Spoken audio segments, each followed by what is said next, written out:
Spore formation अक्सर fungi के अंदर हम देखा है, जैसा कि रजोपस है, जब ये अपनी रिप्रोडक्टिव एज यानी मिच्योर हो जाते हैं तो उनकी बॉडी के जो सेल्स हैं वो स्पोर सैक्स बनाते हैं, स्पोर वाली थैलियाँ बनाते हैं, उनको हम स्पोरेंजिया कहते हैं, एक को हम स्पोरेंजियम कहते हैं।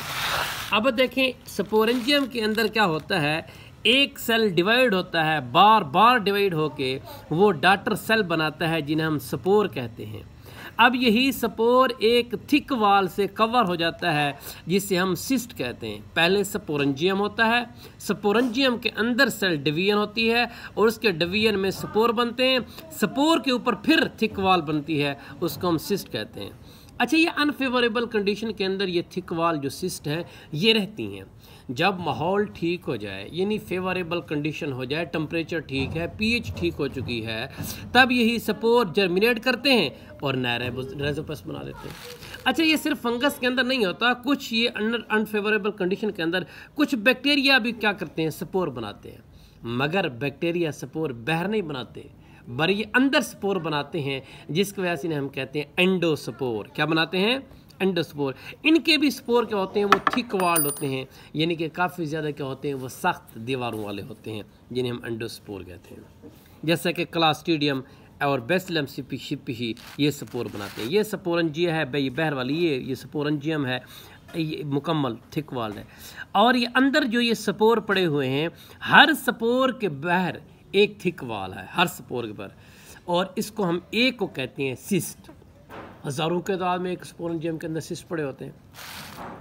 और ये वाले बैक्टीरिया वाला स्पोर है, ये बैक्टीरिया की बॉडी के अंदर है, इस वजह से हमने कहा एंडोस्पोर। मीन एंडो का मतलब क्या होता है, अंदर होता है। अच्छा, इसके बाद पार्थिनोजेनेसिस ये होती है कि जिसके अंदर अनफर्टिलाइज्ड एग एक मुकम्मल जानदार बन जाता है। होता तो ये है कि फर्टिलाइजेशन होती है, एग और स्पर्म की जानदार बनता है। यहाँ अनफर्टिलाइज्ड एग होता है, स्पर्म की फर्टिलाइजेशन के बगैर वो एक मुकम्मल जानदार में तब्दील हो जाता है। ये भी एसेक्सुअल रिप्रोडक्शन है। कुछ फिशेस के अंदर होती है, फ्रॉग्स के अंदर हो रही है, इंसेक्ट के अंदर होती है, वो इसी तरह पार्थिनोजेनेसिस करते हैं। जैसा कि वो कहते हैं शहद की मक्खी के बारे में देखें, क्वीन हनी बी, वो अंडे देती है शहद के छत्ते के अंदर, हनी कॉम्ब के अंदर। उनमें से कुछ अंडे फर्टिलाइज्ड हो जाते हैं और कुछ अंडे अनफर्टिलाइज्ड होते हैं। जो अंडे अनफर्टिलाइज्ड होते हैं हनी बी के, वो हैप्लॉइड मेल बनाते हैं जिन्हें हम ड्रोन कहते हैं, और ये पार्थिनोजेनेसिस के जरिए होता है, यानी कि फर्टिलाइजेशन के बगैर हो रहे मेल ड्रोन बन रहे हैं। अगर उनकी फर्टिलाइजेशन हो जाए तो फिर मेल ड्रोन नहीं बनते, बल्कि मेल बीज बनती हैं, और मेल बीज डिप्लॉयड फीमेल यानी कि क्वीन और वर्कर बी के अंदर ये तब्दील हो जाती हैं। डिप्लॉयड फीमेल बनती हैं, जिसको हम क्वीन भी कहते हैं। वर्कर क्वीन और वर्कर भी कैसे तैयार हो रही हैं, वो फर्टिलाइजेशन तैयार हो रही हैं, पार्थिनोजेनेसिस से नहीं है, ये सेक्सुअल रिप्रोडक्शन है। और जो ड्रॉन मेल्स पैदा हो रहे हैं, प्ले ड्रॉन मेल्स, ये पार्थिनोजेनेसिस है, ये एसेक्सुअल रिप्रोडक्शन है। अब वेजिटेटिव प्रोपगेशन क्या होती है कि जब किसी पौधे का कोई हिस्सा, जैसे कि रूट, स्टेम या लीव्स है, एक चीज़ को हम उठाएंगे उससे पूरा जानदार बन जाएगा, इसे हम कहते हैं वेजिटेटिव प्रोपगेशन।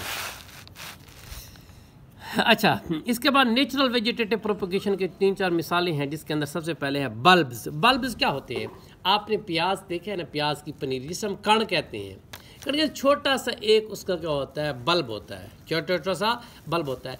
उस बल्ब की एक नीचे वाली बेस होती है और एक ऊपर वाला उसका क्या होता है, टॉप होता है। उसकी जो बल्ब की बेस से एडवेंशियस रूट निकलती हैं, छोटी छोटी प्याज के अंदर आप लोग देखें बिल्कुल छोटी बालों की तरह रूट होती हैं, उससे हम कहते हैं एडवेंशियस रूट, वो बल्ब की बेस से निकलती हैं। और बल्ब के टॉप से भी कुछ निकलती हैं, उससे हम कहते हैं ये उसका क्या है, ये स्टेम है। शूट्स उसके टॉप से निकलता है, टॉप ऑफ बेस, और जो उसकी बेस है उससे क्या निकलता है, उससे एडवेंशियस रूट निकलती है। इसकी मिसालें क्या हैं, टोलिप्स हो गया, ओनन हो गया और लिलीज़, इस तरह की आती हैं, वो रिप्रोड्यूस करती हैं बल्ब से। अब उसके बाद आगे हमारा नीचे जो है, जैसे ये आपको ये नज़र आ रहा है, ये देखो ये एडवेंशियस रूट है, ये नीचे की तरफ ये बेस बल्ब है, ये एडवेंशियस रूट है, ऊपर शूट नहीं कर रहा है। अब हम उसके नीचे आगे चलते हैं, कॉर्म्स। कॉर्म्स क्या होता है, काम्स ये भी स्वोलन अंडरग्राउंड स्टेम्स होता है, वो भी अंडरग्राउंड, मगर उसके ऊपर जो हम देख रहे थे ना काम्स वाली, उसके अंदर थिक फ्लैशी लीव्स होते हैं। ये देखो ये आपको थिक ये फ्लैशी लीव्स, ये लीव्स नज़र आ रही हैं, ये वाले लीव्स नज़र आ रहे हैं, मगर कार्म के ऊपर आपको थिक फ्लैशी लीव्स नज़र नहीं आते। इसका एक स्वोलन जो है ना वो स्टेम होता है, इसका भी अंडरग्राउंड है, जिसके अंदर स्टोर फूड होती है, उसके अंदर भी स्टोर फूड होती है।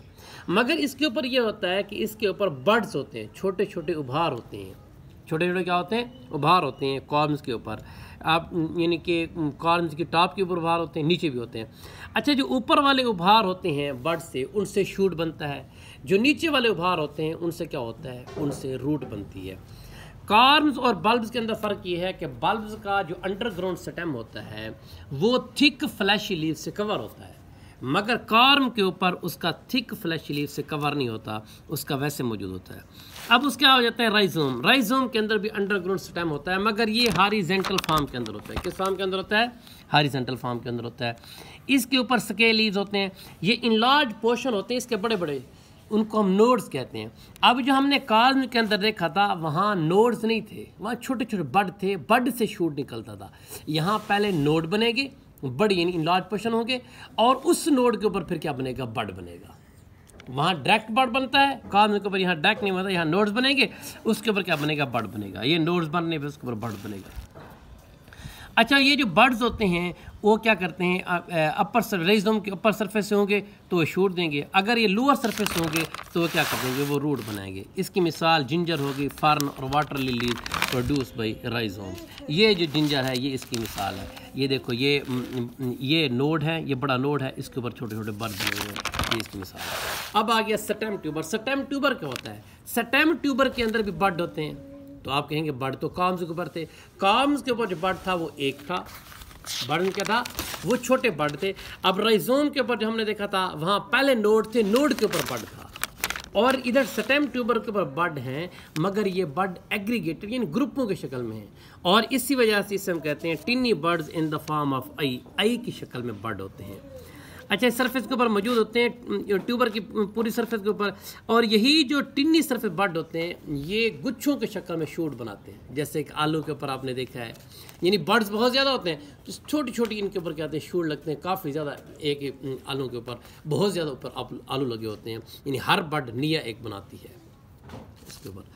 अच्छा, इसकी मिसाल पोटाटोस होगी, और यैम्स वगैरह की मिसाल इसकी मिसाल है। सक्कर्स क्या होते हैं, सक्कर्स ये होते हैं कि ये भी अंडरग्राउंड्स होते हैं, मगर ये एक जो बड़ा पौधा है उसकी लेटरल साइड पे साथ ही उसके करीब ही दूसरा पौधा अंडरग्राउंड जो है दूसरा पौधा बन जाता है, और वो पौधा उसके साथ ग्रो करता है। इसके अंदर मिसाल होगी इसकी क्राइसेंथेमम मिसाल है इसकी।